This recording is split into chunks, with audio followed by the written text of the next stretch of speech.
Hi everyone, welcome to another Alternative Healing Thursday, and this is part 2 in the Energy Chords series. Originally, I was actually going to have this presentation be how to cut your negative energetic strands, as we know that I think a lot of us have some that we need to cut, but I felt it was important to kind of guide you to see where exactly your energetic cords that are negative are coming from.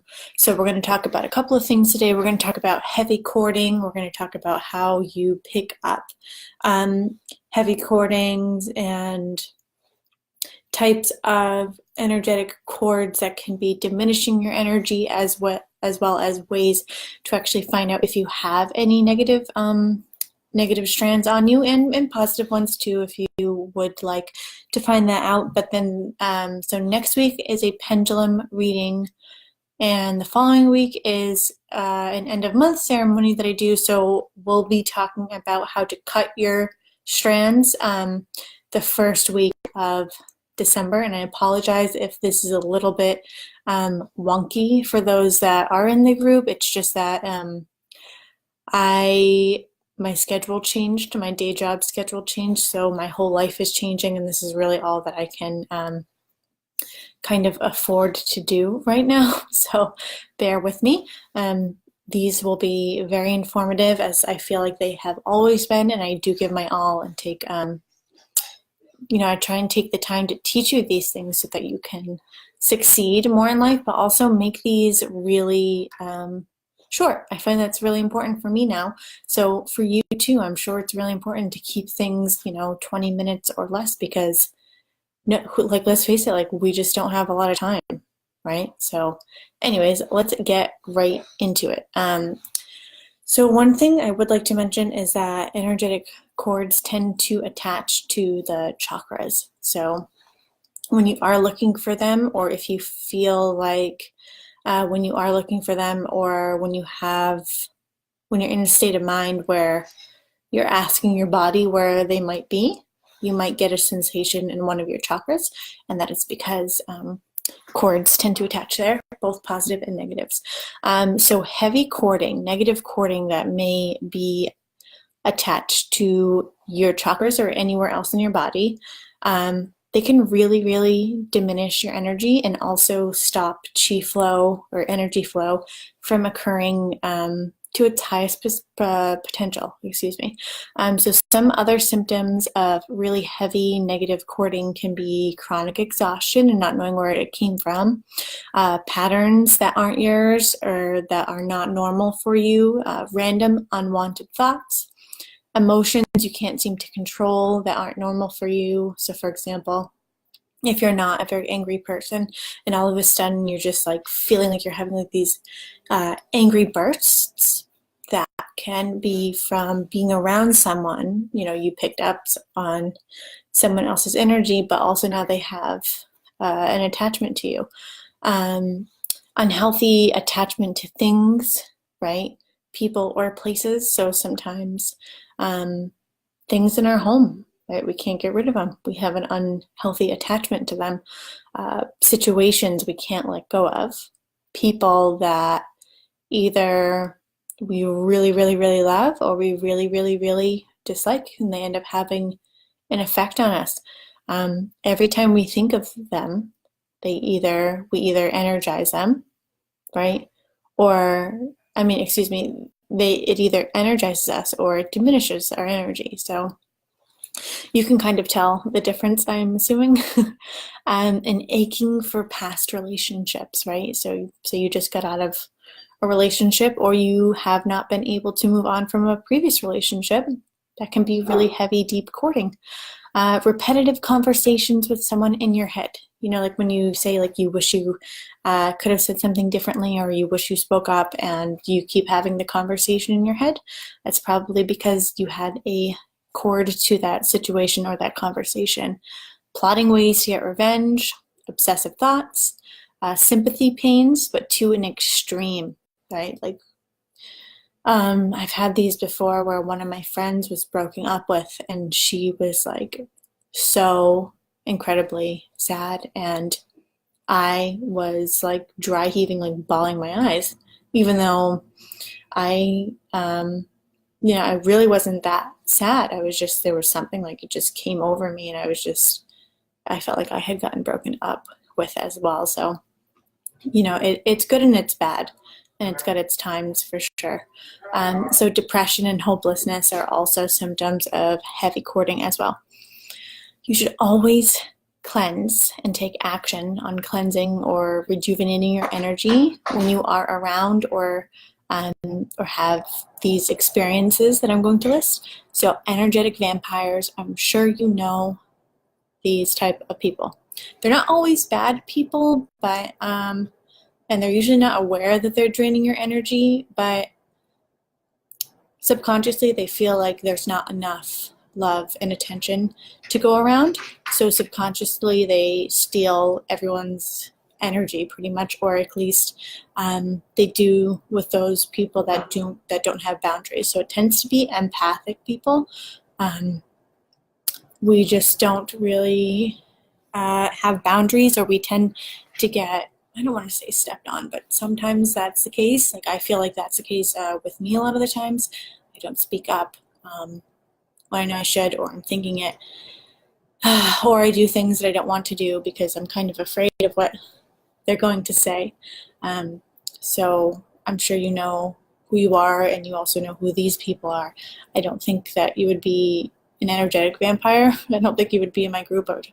But maybe it is a wake-up call if you find that you are, to perhaps your significant other you might be, or there might be times when you can become an energetic vampire, right? So we should always be kind of conscious of that.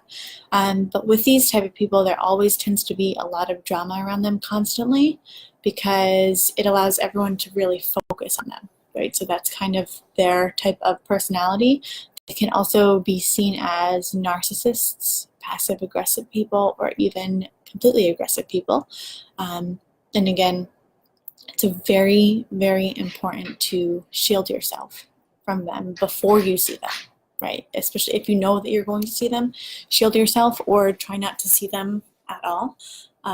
If you can. Sometimes we don't really have a decision, right? In that, if it's family or in-laws, or sometimes friends of friends, and we have to see them sometimes. Because having your energy drained can lead to exhaustion, health problems, and then raw emotions that kind of take over your whole being and your whole thought after you have been around them. So energetic vampires, you also want to cleanse after you feel like you might have been psychically attacked. If anyone has had possessive behavior, both in the terms that they're being very possessive of you in the way that you are doing things and living your life, but also possessive in the way that they could be possessed from an external being. Toxic people who stomp on your dreams and your hopes and your desires after experiencing sadness, fear, anger, or any other emotions that you feel that weren't yours to begin with. Grief after a death of a loved one. Anytime you move into a new home, you can always pick up on predecessor or residual energy from the people that have lived there before.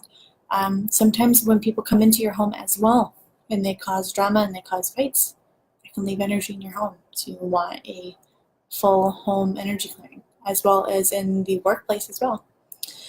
And then when you're also around groups that are not love-based, and you can kind of tell. I've been to a couple of different events before, and you can just kind of tell, like, these people just aren't in alignment with the way that I want to live my life, and there's nothing wrong with them. It's just they're different and they're not love-based. So for an assessment, very, very easy. If you want, I can record a meditation, but really you can do a meditation to find out what energy cords you have, and you can do pendulum testing as well. So intuition is key with both. Again, I am having my pendulum divination night next week. So if you guys have any questions about any type of energetic strands, I would love to base a lot of the pendulum divination night around energetic strands. So your attachments, how much you have an attachment to that, and then we could talk about releasing it in a couple of weeks. So you can do a meditation on your own, right? You just get into that zone, really trust yourself, practice your intuitive skills, and know that it's okay to be wrong, because sometimes we are wrong with meditation and with dowsing as well. So with the meditation, you want to, clear your mind, take the deep breaths, imagine yourself seeing yourself, almost like an astral projection.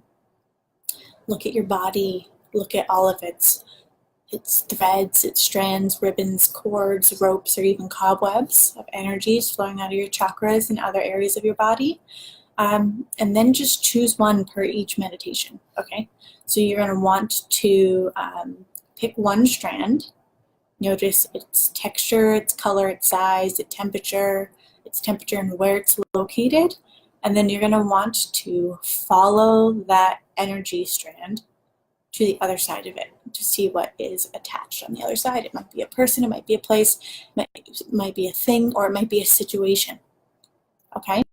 So then when you're done with that meditation, you're going to want to wake up and immediately write down what you experienced. And this is something that you're going to have to do quite a few times. I doubt you have just one cord that is negatively affecting you. So this is what I felt was really important. And we're going to have, 3 weeks before our next Alternative Healing Thursday. So if you could, in the meantime, find more and more of your energetic strands that are negative, that are having an effect on you, that might even be heavy, then that should be your homework, and that is a super beneficial and amazing place to start. Now with the pendulum, you can test for people, places, things, and situations. The strength of the cord, you can test for if it's positive or negative, and you can obviously test like percentages of strength, and then you can also test for energy drains in your home situations too. So you can also test rooms, objects, and colors if you want as well. If you want to get into a little bit of the Chinese elements, you can do that. Sorry, I just shut off my Bluetooth speaker. So that's pretty much it. And if you guys are watching this and you can't make it to the pendulum divination night, please write in the comments, email me, message me. I would gladly help you test to see where your cords are, how strong they are, and answer any questions that you may have with me on pendulum. So I will put an attachment here to pendulum divination night. I believe it's going to be next Tuesday because Thanksgiving is next week, and so is Black Friday. So lots of stuff going on next week. I hope you enjoyed this video, and I will see you guys soon. Okay, thanks. Bye.